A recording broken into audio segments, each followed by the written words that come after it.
Right, how are we doing everybody, and welcome to Russell Heritage Golf. Today we're talking footwork. Okay, today we're going to be talking more about how the feet work in the golf swing. Probably the most important thing really.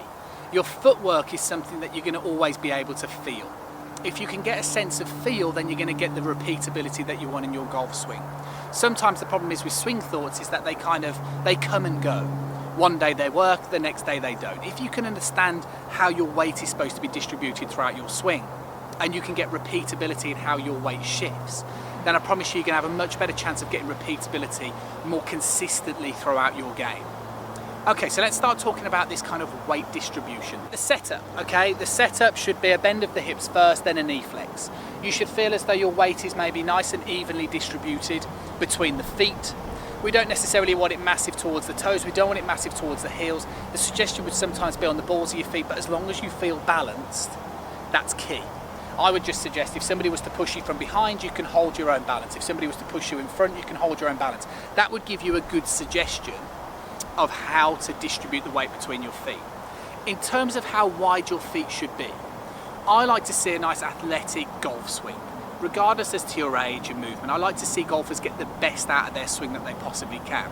And because in a moment when we start talking about shifting in the backswing, what I would advocate is that you have a relatively wide stance. If you were to draw a line vertically through the left hip bone and the right hip bone, they should fall on the inside of your ankle line. This is relatively probably wider than maybe you're accustomed to, but you're going to find it easier to shift weight. If I narrow my stance and try and shift weight, it's going to be hard for me to stay balanced. So that's my second suggestion. Bend of the hips, feel evenly distributed. Nice wide stance so we can start shifting weight without losing balance. The backswing. In the backswing, we want to feel like we are trying to introduce weight more in towards the right heel. Depending on what club, will depend on how much is potentially moving in, but we do want to favour the right heel side at the top of the backswing.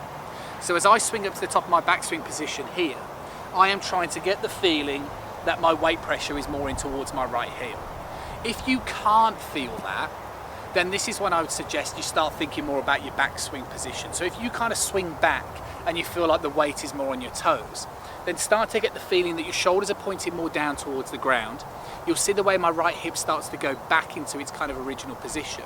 But equally, I wouldn't be afraid of in that backswing position, just feeling as though you're shifting weight early in towards that right hand side. So as soon as I start taking the club back, as a nice little trigger, we can actually start shifting the weight early into that right hand side rather than staying too centered.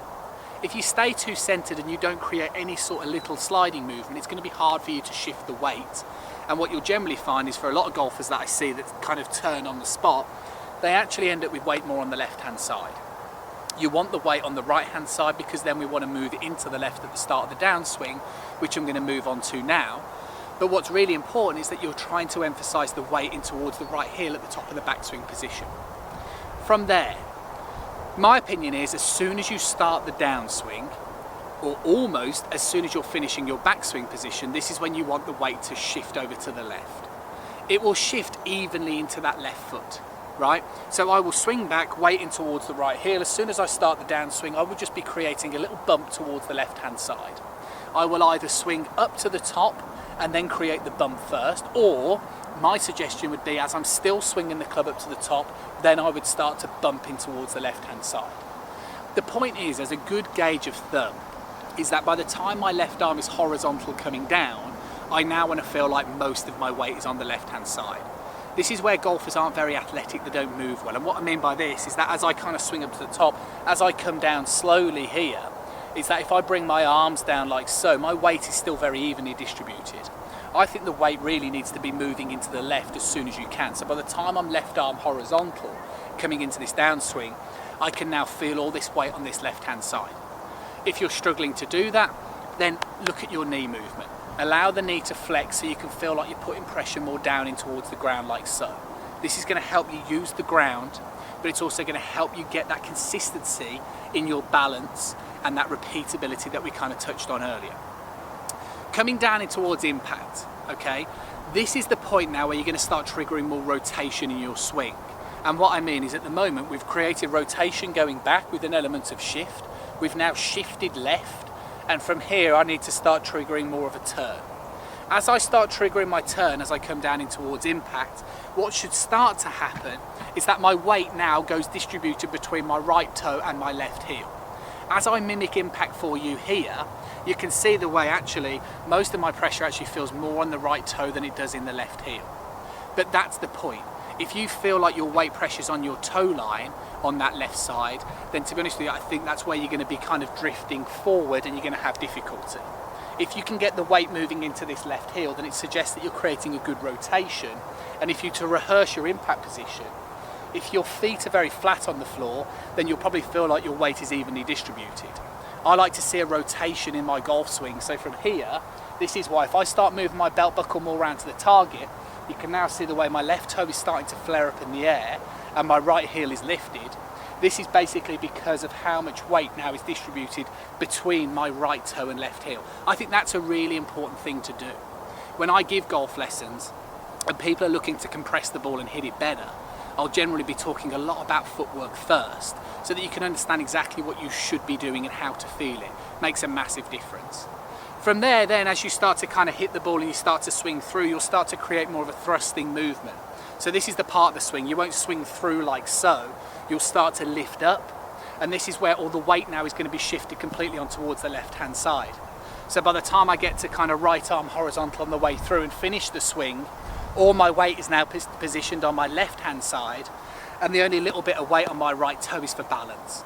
So as I kind of come through towards that hitting area and I've made contact with the ball, I can feel this kind of extension and thrusting movement. So as I get up and through the ball, I can feel all the weight on the left-hand side, and this is when my left foot now returns flatly to the ground. So I'm no longer kind of up in my heel. And that is really it. I think, you know, for some of you, you might find that you do this pretty naturally. You might just want to emphasize a couple of it. Some of you might have identified that you don't think you get the weight pressure in the backswing enough, and that's why you'd focus on that first. But break it down in that sequence. At home, with or without a club, take your shoes off on the carpet, on the floor. That's going to give you a greater sense of feel. You get into your posture like I mentioned earlier, the wider stance, because now you know I'm trying to encourage you to move this way. From there, you are going to set up evenly distributed. As you swing back, you're trying to shift weight towards the right side, but you're trying to favour the right heel. Then you're trying to shift into the left by the time your left arm is horizontal down, and then from here you're trying to trigger rotation so you can feel you're more in the left heel and the right toe. Then as you get up, back onto that left-hand side. If you can feel those movements, if you can feel that weight distribution, I promise you, you've got a much better chance of getting consistency in your game. As ever, comments in the box below if there's anything you'd like to see in the future, if you've got any questions about this. I'm more than happy to help you guys out, which is also why social media links are below. That's where you guys can send your swings into the channel absolutely free. I've used golfers before as examples, but I'm happy to offer you some tips. In the description below, you'll find the Twitter, the Facebook and the Instagram. That's where you can send your details in, and I can just use your content for the channel if you're happy to, but equally from there at least I can offer you a little bit of tips and advice. Finally, press that subscribe button as well. It's absolutely free. Everything's free, you know, to help you guys get better at the golf. Press the little bell icon. That means you'll receive notifications every time a new video is out. That's it all for today. You guys know what you need to go away and work on, and I'll catch up with you again tomorrow.